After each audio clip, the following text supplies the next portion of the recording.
The last ships rose from Earth's surface, their engines glowing bright against the darkening sky. Commander Alan Wright watched from the command deck of the flagship Guardian as the blue planet grew smaller behind them. What was once a vibrant world now looked pale and exhausted, its resources drained after centuries of human use. "All colony vessels report ready for deep space jump, Commander," said Officer Peter Clark, his voice steady despite the weight of the moment. Alan nodded. "Tell them to proceed according to plan. We rendezvous at Point Omega in 3 weeks." Thousands of ships carried the remains of humanity away from their dying homeworld. Some were massive colony vessels, housing tens of thousands of people. Others were smaller craft filled with seeds, animal embryos, and the collective knowledge of human civilization. The exodus had taken decades to plan and years to execute. Now the final phase was underway. Across the galaxy, beings of many shapes and forms observed the human departure with mixed feelings. On the grand station of Centralis Prime, the Galactic Council held an emergency session. "The humans have finally abandoned their world," announced Councillor Zreek, a tall, blue-skinned Verdian whose species had ruled a third of the galaxy for millennia. Their self-destruction was inevitable. Such aggressive, short-sighted creatures could never hope to join our ranks.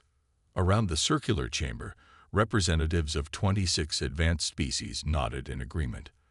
Only Lissa Carter, a human xenologist who had spent her career trying to build bridges between Earth and the Council, looked troubled.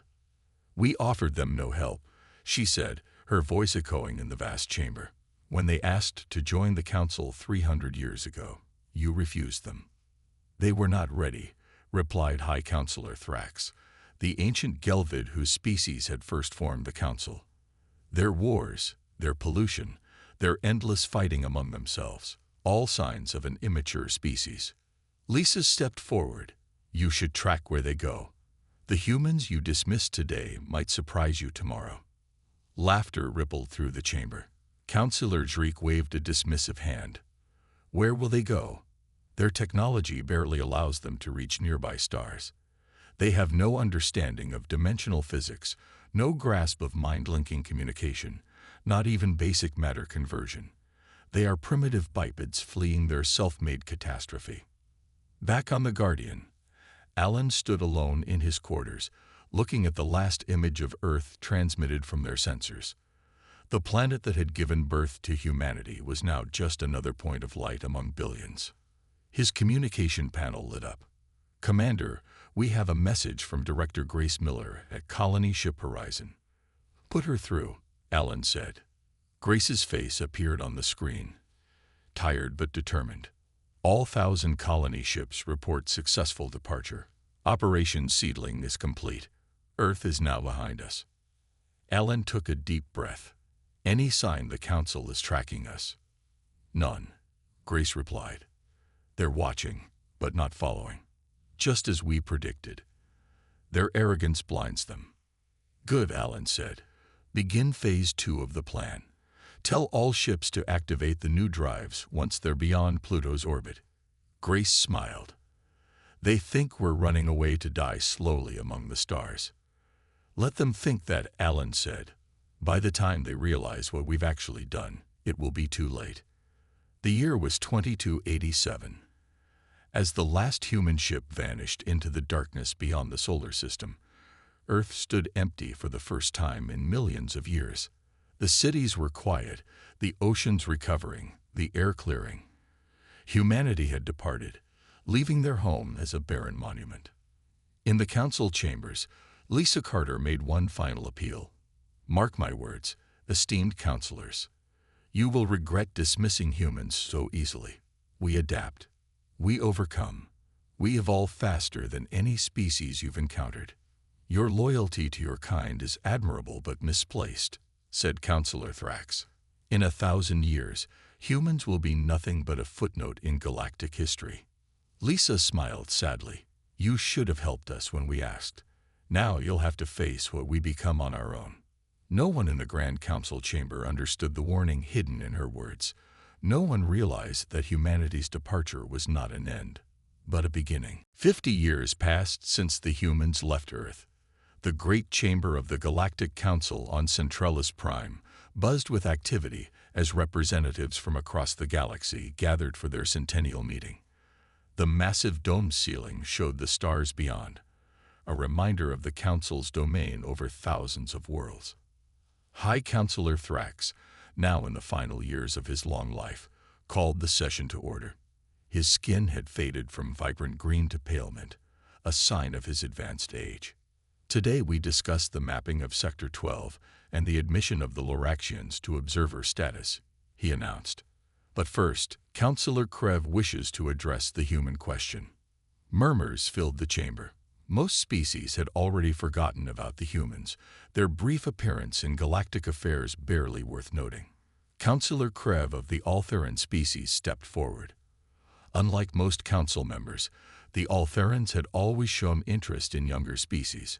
His 4 eyes blinked in sequence as he spoke. Esteemed colleagues, we have detected unusual activity in the regions beyond the Orion Arm. Multiple star systems show signs of habitation where none existed before. We believe these may be human colonies. High Counselor Thrax waved a dismissive hand. The humans had primitive ships. They could not have traveled so far in 50 years. Yet they have, came a voice from the entrance of the chamber. All heads turned to see Jane Martins, the last human ambassador to the council. She had aged since they last saw her, gray streaking her dark hair, lines marking her face. She walked with the help of a simple cane, refusing the advanced medical treatments the council could have provided. Ambassador Martinez, Thrax said, surprise evident in his tone. We believed you had joined your people in exile. I stayed behind to deliver one final message, Jane said as she approached the center of the chamber. Then I too will depart. The council members watched with curiosity. Some leaned forward in their seats, while others appeared bored by this interruption from a member of a failed species. Speak your message then, Thrax said. Jane stood straight, her eyes moving from one council member to another. Humanity thanks the Galactic Council for its wisdom in letting us find our own path among the stars. We understand now why you denied us entry to your community. We were not ready. Several counselors nodded, pleased by this admission. But know this, Jane continued, her voice growing stronger. When the stars grow cold and your empires falter, remember who offered you salvation. Remember who you turned away. Counselor Dreek laughed. Is that a threat, Ambassador? From a species that could not even save its own planet. Jane simply smiled. It is a prophecy, Counselor. Nothing more. She placed a small crystal cube on the floor. This contains the coordinates where humans can be found, should the Council ever wish to speak with us again. With that, she turned and walked away, her cane tapping against the polished floor. No one moved to stop her. After she left, Counselor Dreek picked up the crystal. Shall we examine this? Why bother? Said Thrax. The humans are an evolutionary dead end. Their colonies will struggle for a few generations before fading away. Let us vote to remove them from galactic records entirely. The vote was quick and nearly unanimous. Only Counselor Krev abstained. Later, in his private chambers, Krev accessed his personal database. Unlike his colleagues, he found humans fascinating. Their brief time on the galactic stage had produced more innovations per decade than most species achieved in centuries.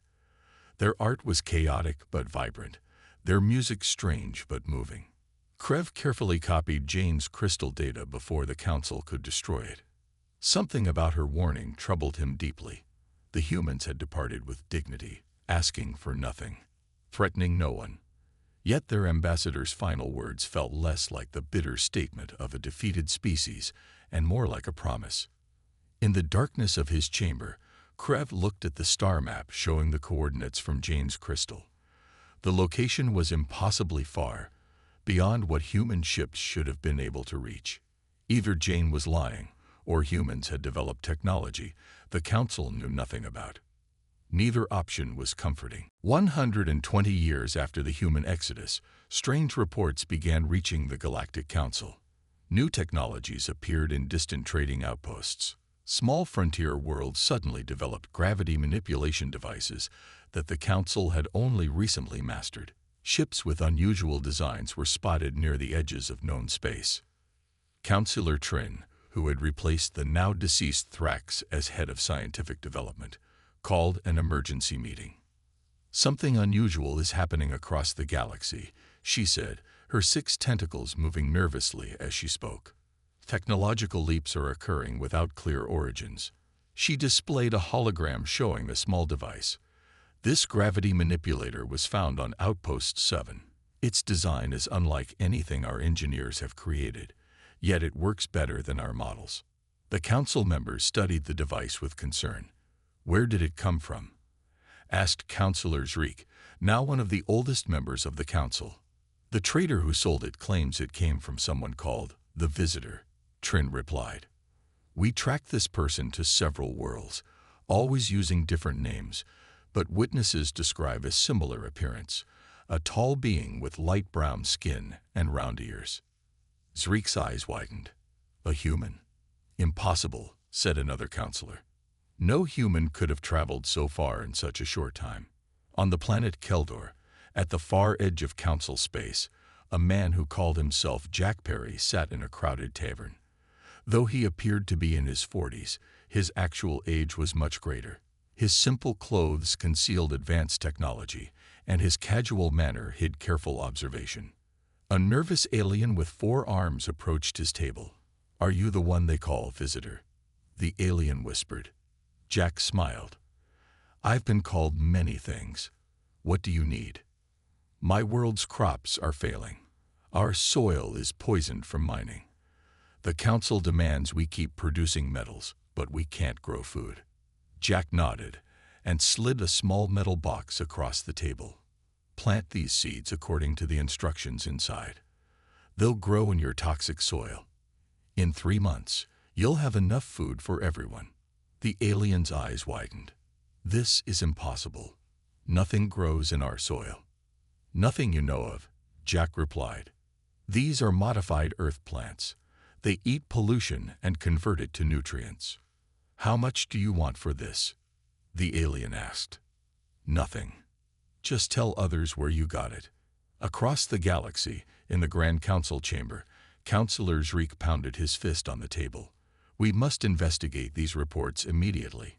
If humans are spreading technology to primitive worlds, they violate our most sacred protocols." Councillor Krev, now very old but still sharp-minded, spoke quietly. "Perhaps we should ask why these worlds need help in the first place. Many are suffering under our mining quotas and trade restrictions." "Their suffering is necessary for galactic stability," Zreek replied coldly. "Their resources support our civilizations. Just as Earth's resources once supported humans, until they depleted them all," Krev observed. News continued to arrive from across the galaxy. The Vexari Dominion, longtime rivals of the Council, suddenly unveiled weapons that resembled ancient human designs, but far more advanced. Several border outposts reported encounters with unmarked ships using technology that Council sensors couldn't properly analyze. On a science station in deep space, Council scientist Kevin Reed worked late into the night. His research on faster-than-light travel had finally produced results after years of failures. He carefully documented his findings, excited to share them with the Council. The next morning, the entire station was empty. All research, all samples, all data, gone. Even Kevin himself had vanished, leaving only a simple note on his desk. "They showed me the truth." The Council dispatched investigators, but they found nothing useful. In their official report, they concluded that Reed had probably suffered from stress-induced hallucinations and destroyed his own work before taking his life. But privately, the oldest Council members began to wonder, what if the humans hadn't simply fled to survive? What if they had departed to evolve beyond the Council's reach and understanding? For the first time in centuries, a flicker of fear passed through the mighty Galactic Council. 200 years had passed since the last human ships left Earth.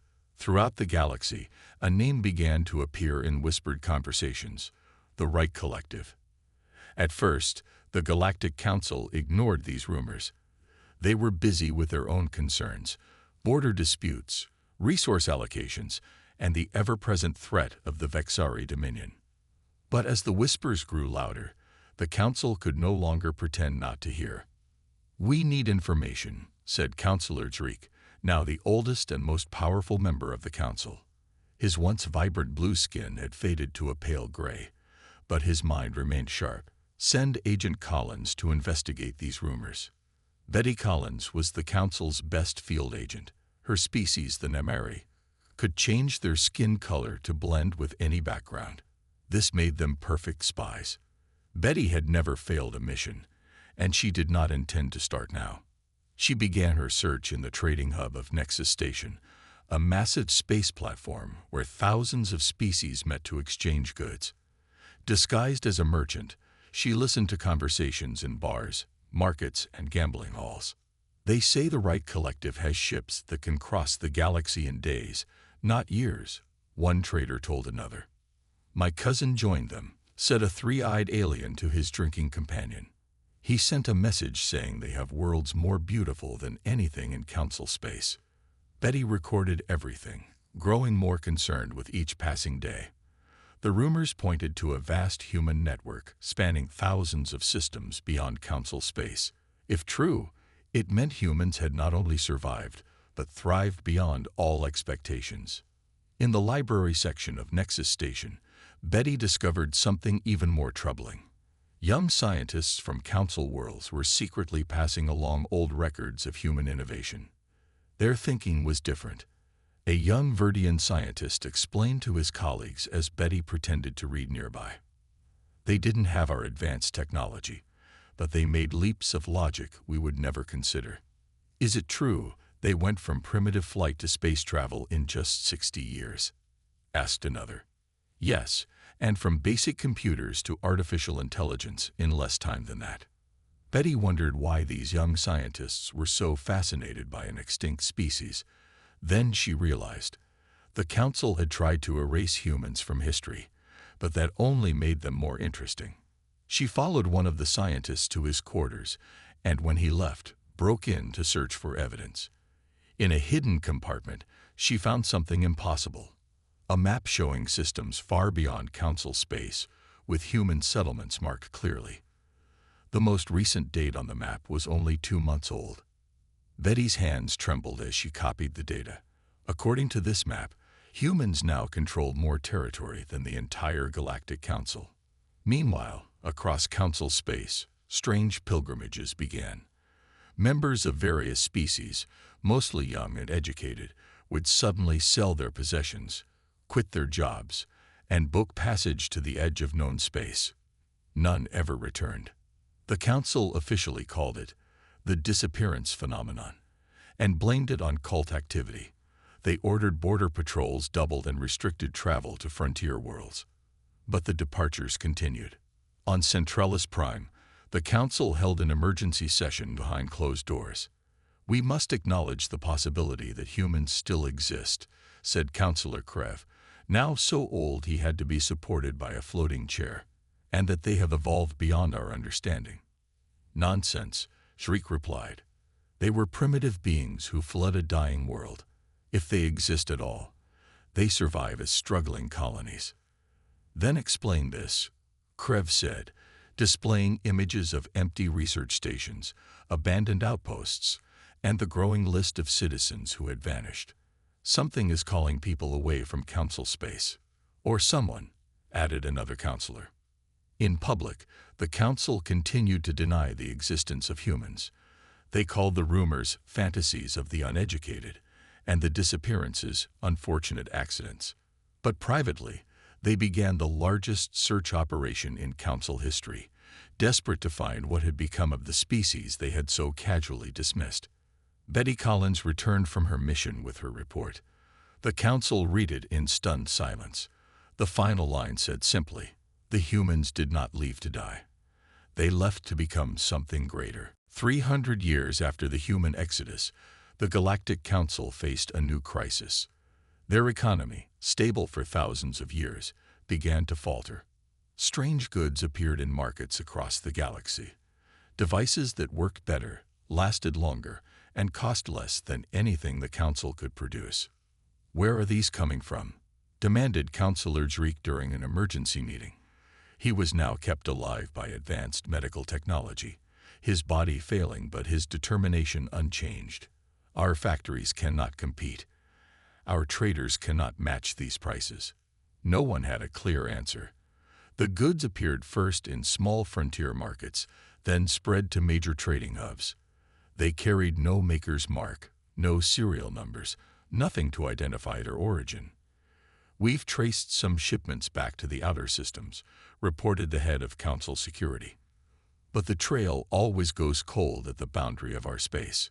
In the busy market of Juno Station, a woman calling herself Mary Ellis oversaw the unloading of cargo containers. She appeared to be in her 30s, with dark hair and eyes that changed color depending on the light.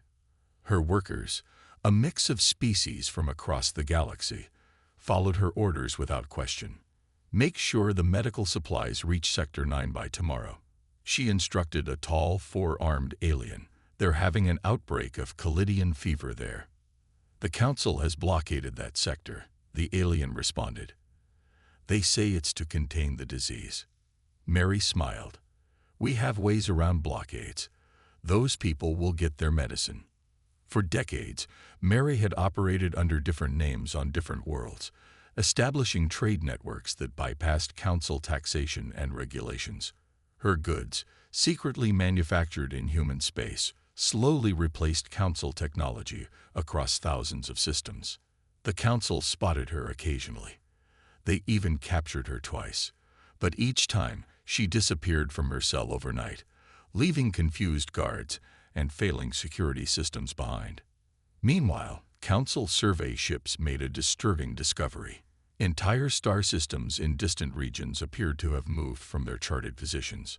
Stars that should have been hundreds of light-years apart were now clustered together in impossible arrangements. "It defies the laws of physics," said the lead Council astronomer in her report. "Stars cannot be moved." Yet the evidence was clear. Someone or something was rearranging the very fabric of space. In response to these growing concerns, the Council finally admitted what they had denied for centuries. They formally acknowledged the continued existence of humanity and created a special task force to assess the human situation. The task force's first report was devastating. "Humans appear to have advanced beyond our understanding. Their technology operates on principles we cannot comprehend. Their territory expands in ways we cannot track. And most concerning, their ideas spread among our populations like a virus." This last point troubled the Council deeply. Several Council species had begun adopting aspects of human culture. Young Verdians wore their hair in human styles. Atheran children learned human languages for fun. Entertainment venues played human music and displayed human art. "It's just a fad," insisted some councillors, "a fascination with the exotic." But older members knew better. Culture was the first step toward alliance, and alliance with humans meant turning away from the Council. On worlds across Council space, citizens began to question rules that had stood for millennia. Why couldn't they travel beyond Council boundaries? Why were certain technologies forbidden? Why did some worlds prosper while others struggled in poverty? These questions had always existed, but now they grew louder, more insistent. And behind them all lurked the whispered example. Humans found another way. The Council enacted harsh new laws forbidding contact with human agents and banning goods of unknown origin. But enforcement proved impossible. Their borders were too vast, their officials too easily bribed, and the appeal of human goods too strong. In her personal quarters, Mary Ellis received a message from the Central Human Government. It contained just 3 words: "Final phase approved." She smiled as she read it. The Council had 300 years to prepare for this moment. Instead, they had spent those centuries denying that humans still existed. Now it was too late for them to change course. The shadow economy she had helped build was about to step into the light. 450 years after humans left Earth, a message arrived at Centralis Prime. It came through all communication channels simultaneously, bypassing every security measure as if they didn't exist. The message appeared on every screen across Council space at the same moment. The Human Cooperative extends greetings to the Galactic Council. We invite Council representatives to meet with us. Coordinates are attached. We await your arrival. The Council chamber erupted in chaos. Some members wanted to ignore the message. Others demanded an immediate military response. A few suggested they should accept the invitation. This could be a trap, warned Councillor Drav, the newest Verdian representative. We should send unmanned probes first. The humans could have destroyed us centuries ago if that was their goal, replied Councillor Krev's great-granddaughter, who now held her ancestor's seat. I believe we should accept their invitation. After days of debate, the Council decided to send a small delegation of 5 representatives. Their fastest diplomatic vessel would take 3 months to reach the provided coordinates, a point at the very edge of the galaxy where no known stars existed. When the Council ship finally arrived, they found nothing but empty space. Their sensors detected no planets, no stations, no signs of life. They deceived us, said the Verdian ambassador, looking at the empty view screen. Just then, a small vessel appeared beside them, seemingly from nowhere. It was unlike any ship they had ever seen, smooth, without visible engines or weapons, glowing with a soft blue light. A communication request came through. On the screen appeared a human male with graying hair and kind eyes. Welcome, he said. I am Frank Nelson, representative of the Human Cooperative. Thank you for accepting our invitation. Where are we supposed to meet? Asked the lead Council ambassador. There's nothing here. Frank smiled. This is just the reception point. Your ship cannot travel to our actual meeting location. If you're willing, I can bring 5 of you aboard my vessel. The Council representatives argued among themselves, but curiosity won out over caution. 5 ambassadors transferred to the human ship, which then moved away from the Council vessel. We'll return them safely in 7 days, Frank promised the remaining Council crew. Please wait here. Inside Frank's ship, the ambassadors found comfortable quarters but no visible controls, engines, or crew. The ship moved silently through space toward an empty region between stars. Where are we going? Asked the Verdian ambassador. Home, Frank replied simply. Suddenly, space itself seemed to fold around them. The stars blurred, and a sensation of movement without motion made the ambassadors dizzy. When their vision cleared, they gasped in amazement. Before them hung what looked like a small sun, but with perfect geometric patterns dancing across its surface. Around it orbited what appeared to be planets, but they too were impossibly perfect. Some were cube-shaped, others were pyramids, all defying the natural laws of planetary formation. What is this place? Whispered the eldest ambassador. This is New Sol, Frank explained. One of our first constructed star systems. We built it about 200 years ago. Built? You built a star system? The ambassadors stared in disbelief. Frank nodded. We've moved beyond merely finding habitable worlds. We now create them according to our needs.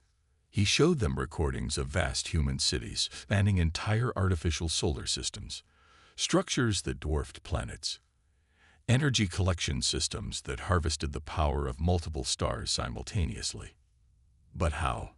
This level of engineering shouldn't be possible, said the science officer among the ambassadors. 300 years ago, we discovered how to create pocket universes, Frank explained. Small bubbles of reality where we can adjust the physical laws. We've established civilizations in 11 artificial dimensions so far. He showed them more recordings. Humans living in spaces where gravity ran sideways, where light moved slowly enough to be caught by hand, where matter could be shaped by thought alone. Why have you finally contacted us? Asked the lead ambassador. After all this time. Frank's expression grew serious. We've detected a threat approaching this galaxy, something ancient and dangerous. We've held it at bay so far, but soon we'll need allies. We're offering your species a choice. Join us in the greater universe we've created, or remain in this limited existence. The ambassadors looked at each other, their previous sense of superiority completely shattered. The council has 3 years to decide, Frank concluded. After that, we move on. The council representatives returned from their meeting with Frank Nelson deeply shaken. They showed recordings of what they had seen to the full council. For days, the Grand Chamber was silent as the leaders of 26 species tried to comprehend the impossible truth.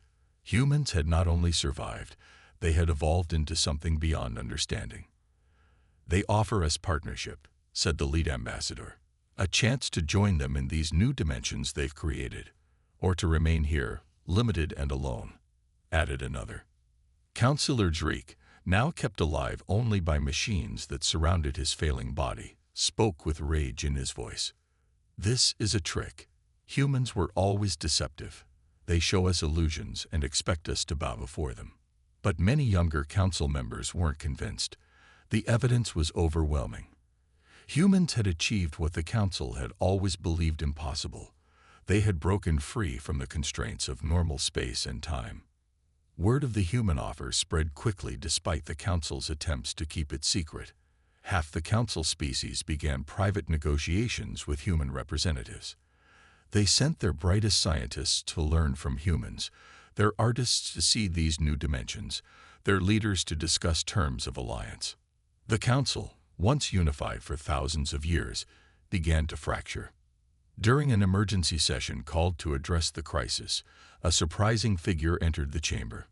A tall woman with silver hair walked calmly to the center of the room. Guards moved to stop her, but their weapons suddenly powered down. "I am Samantha Lee," she announced. "I have served on this council for 300 years. Councillor Drake stared at her in confusion. Impossible. No council member is named Samantha Lee. The woman smiled. "I have used many names. For the last 60 years, I was known as Councillor Trin." Shocked whispers filled the chamber. Councillor Trin had been one of their most respected scientists, responsible for many of the council's technological advances. "You're human?" asked a young Verdian councillor. "Yes, I am one of many observers we placed throughout council space centuries ago. We've guided your development, introduced innovations slowly so as not to disrupt your societies. We've been patient, hoping you would eventually become ready for the truth." Councillor Drake's voice shook with rage. "You infiltrated our highest levels of government. This is an act of war." Samantha shook her head. "No, it was an act of preservation. We've protected the council from threats you never even knew existed." She waved her hand, and the chamber's main screen showed images of vast creatures moving between stars. They resembled nothing any council species had ever seen. Masses of energy and matter that consumed everything in their path. "We call them the Void Dancers. They've devoured 3 galaxies already. They'll reach this one within 50 years. The council members watched in horror as the images showed entire star systems vanishing into these cosmic predators. "The council alone cannot stop them," Samantha continued. "Even humans alone cannot stop them. Only together do we have a chance." In the days that followed, council space erupted in chaos. The Verdian species, who had most strongly opposed humans throughout history, found their colonies suddenly cut off from vital supply lines. Their ships couldn't navigate properly. Their communication networks failed. It wasn't an attack. Not exactly. But all the systems they had relied on, many secretly designed or improved by humans over the centuries, no longer worked quite right. Other species who had been more open to human contact found their technologies working better than ever. The council attempted to threaten human holdings with their fleet, only to discover their weapons had been subtly modified over decades. They could still defend against conventional threats, but were useless against human technology. In the midst of this turmoil, a human representative named Paul West made a public announcement to all species in council space. Any world, any people who wish to leave council protection and join the human cooperative will be welcomed and defended. The choice is yours. Entire planets voted to accept the human offer. Species that had been part of the Council for thousands of years declared their independence. The great alliance that had ruled the galaxy was dissolving before their eyes. Councillor Zreek watched from his medical chamber as everything he had built crumbled around him. The humans he had dismissed centuries ago had returned, not as conquerors, but as saviors offering escape from a doomed galaxy. And the most bitter truth of all, they had needed the humans all along. 500 years after humanity's exodus from Earth, the Galactic Council officially dissolved. The Grand Chamber on Centralis Prime, where for thousands of years the most powerful beings in the galaxy had made their decisions, now stood empty. The magnificent building had been transformed into a museum called Galactic Historical Errors. Visitors from hundreds of species wandered through exhibits showing the Council's greatest mistakes. The central display featured the original declaration dismissing humans as an evolutionary dead end, alongside images of the vast, multidimensional civilization humans had built. Councillor Zreek, the last of the original council members who had witnessed humanity's departure, lived just long enough to see everything he believed in fade away. On his deathbed, he finally asked to speak with a human representative. A young human woman named Susan Brown answered his request. She sat beside the ancient Verdian, whose once powerful body was now withered and small. "Was it all planned?" Zreek asked, his voice barely audible. "From the very beginning, when you left Earth, did you know this would happen?" Susan smiled gently. "Not exactly. We knew we had to leave Earth to survive. But we discovered the dimensional gateways by accident 50 years after our departure. What happened after that? Evolved naturally. Why did you wait so long to reveal yourselves?" Zreek's eyes showed genuine confusion. "You could have conquered us centuries ago." "We never wanted conquest," Susan replied. "We wanted to give you time to change on your own. Some species did, some didn't. Now that the Council had dissolved, the true extent of human civilization was finally revealed to the galaxy.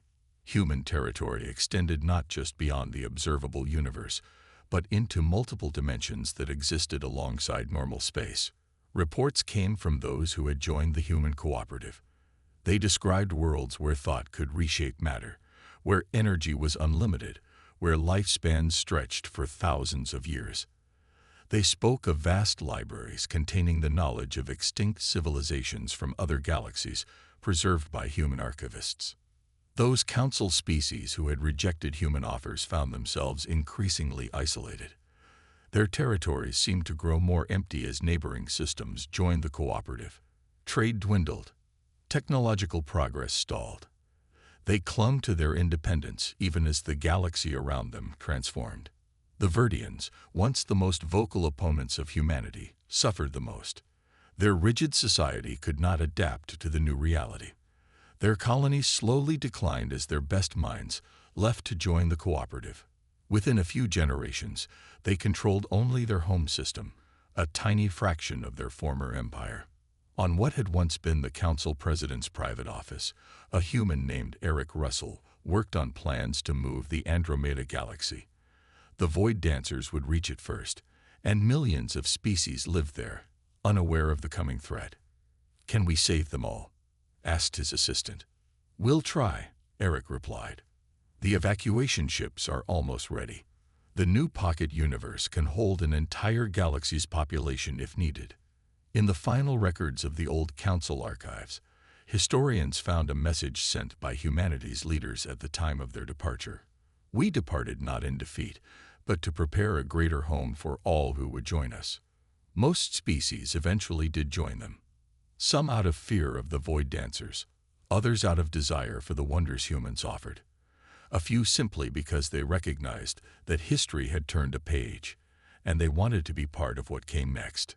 In a small room filled with advanced technology he barely understood, former High Counselor Thrax's grandson stood alone.